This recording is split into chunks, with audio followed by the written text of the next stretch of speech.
pusa dito sa tambayan ko pag break time sa may puno. Ayan, hindi yung pusa tulog. Ayan o. Pag nagigising yan, nanghihingi ng pagkain sa akin eh. Kasi may maruya ako. Maruya nga pala itong mga bossing. Lalapit na naman ako, kailan tapos ako dito kumain.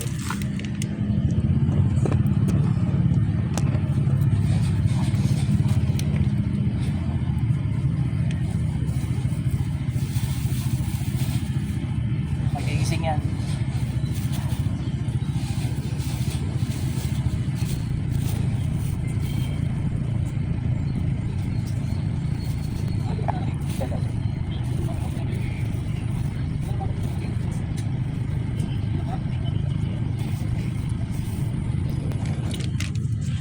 Siguro titirahan ko na lang siya dito kasi pag nagising siya lumalapit yan dito sa akin eh. Ayun o. Tapit-tikit siya yan.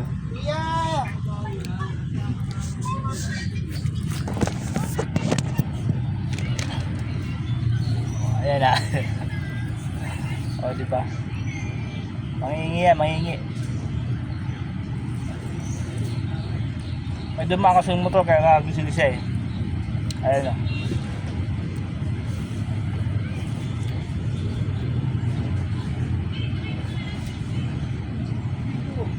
Ano, kain ka? Ha? Maruya, gusto mo?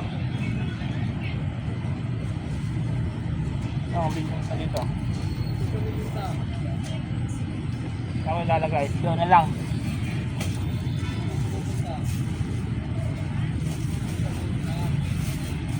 Sukal to, kakainin mo ha. Huwag mong sasayangan ha.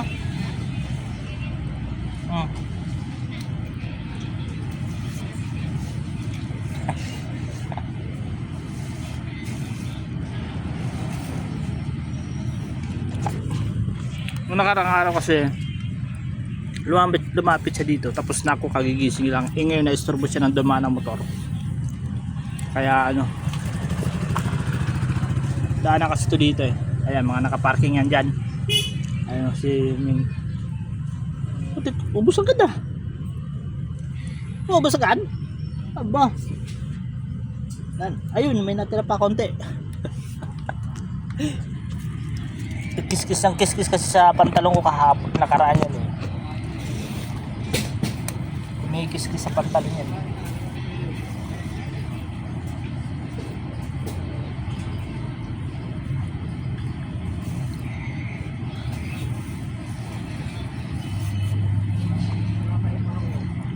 Ano, madumi na? Dito ka na lang kumain, plastic. Nakakaya ko din.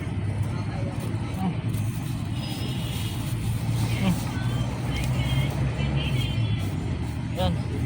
Oh, tingnan mo yan ha. Huwag mo yan lagyan sa dumi. Dahil mo pa sa dumi yan eh. Ayun na nga eh, binigyan ka na sa plastic.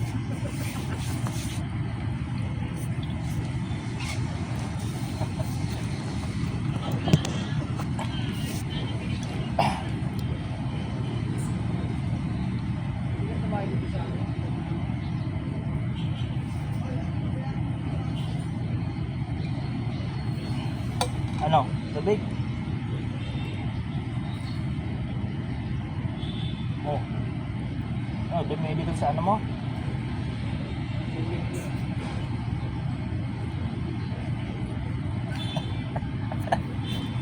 Sa tubig. At lagay ka naman tubig.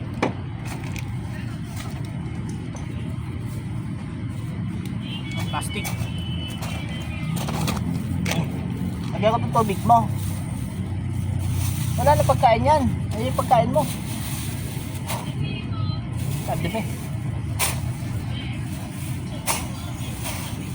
oh, tabi dyan. Wala na pagkain yan. Basta ka dyan ko. Lagyan ka din tubig. Ayan, tubig. Ayan. Lamig yan ha. Baka sipunin ka.